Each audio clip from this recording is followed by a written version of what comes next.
तो अब हम चैप्टर नंबर 15 के इंपॉर्टेंट फॉर्मूला की बात करते हैं। चैप्टर नंबर 15 क्लास 10 का प्रोबेबिलिटी है।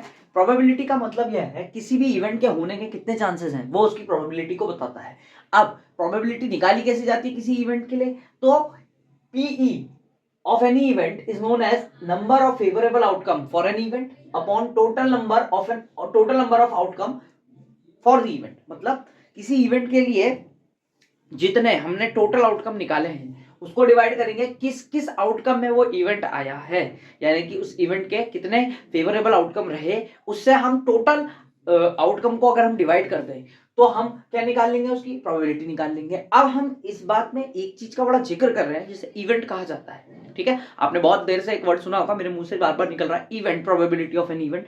तो इवेंट होता क्या है? इवेंट वो चीज होती है जिसके ऊपर प्रोबेबिलिटी, जिसकी प्रोबेबिलिटी निकाली जा रही है। माना कि मैंने कहा कि there is a chance of rain tomorrow, यानी कि कल बारिश होने के चांस हैं, तो जो रेन है वो एक इवेंट है। ठीक है, उसके होने के चांसेस क्या हैं वो उसकी प्रोबेबिलिटी होगी।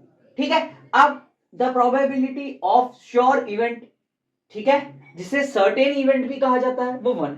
मतलब कल तो बारिश होगी ही होगी। ठीक है, ये एक श्योर इवेंट है, तो इसके होने की चांसेस कितने होंगे? 1। 100% चांस को हम 1 कहा जाता है।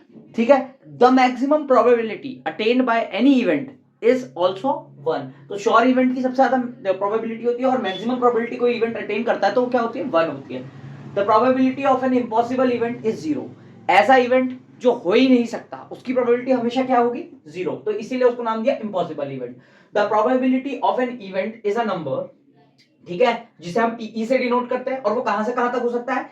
0 से 1 तक, 0 इंक्लूडेड। 0 कब? जब इवेंट क्या है? इम्पॉसिबल है। 1 कब? जब इवेंट क्या है? श्योर इवेंट है। और पीई की वैल्यू क्या हो सकती है? 0 से 1 के बीच में, और या तो 0 भी हो सकती है और 1 भी हो सकती है, दोनों हो सकती है। किस केस में ये क्या हो सकता है? इंक्लूसिव कह सकते हैं इसे। ये बोथ वैल्यूज इसमें क्या है? इंक्लूसिव है, मतलब इंक्लूडेड है ना। An event having only one outcome is called as an elementary event. ऐसा इवेंट जिसकी सिर्फ एक आउटकम होती है उसे हम एलिमेंट्री इवेंट कहते हैं। अब एक आउटकम वाला इवेंट, मैंने कहा कि एक आउटकम वाला इवेंट मान के चलो कि अगर आप कोई ऐसा एग्जांपल ले लो जो बिल्कुल फिक्स एक ही होगा, ठीक है, जिसमें जैसे कॉइन उछाली तो उसके 2 आउटकम हो सकते हैं। माना एक ऐसी कॉइन है जिसके दोनों तरफ हेड है, तो कॉइन उछलने पे क्या प्रोबेबिलिटी है? उसके हेड आने के चांसेस के। तो हेड आने के चांसेस के क्या हो सकते हैं? इवन वो एलिमेंट्री आउटकम होगा, तो उसके दोनों केस में उसके हेड आने के चांसेस क्या होंगे? 1 होगा। ठीक है, the event E is known as the event E bar is known as complementary event. जो इवेंट ई बार है उसे कॉम्प्लीमेंट्री इवेंट कहा जाता है। अब कॉम्प्लीमेंट्री इवेंट क्या होता है? मानो किसी इवेंट की प्रोबेबिलिटी है 1/2, मान के चलता है। अगर मैं कॉइन उछालता हूं और कॉइन के 2 फेसेस होते हैं तो हेड आने की प्रोबेबिलिटी होती है 1/2। अब उसका कॉम्प्लीमेंट्री क्या होगा? तो ई बार होगा 1 से जितना भी उस इवेंट की प्रोबेबिलिटी है उसको माइनस कर देंगे। जो भी इवेंट है उसकी प्रोबेबिलिटी को माइनस कर देंगे, कितने से? 1 से, क्योंकि 1 इज मैक्सिमम प्रोबेबिलिटी। तो वो क्या निकाल सकता है?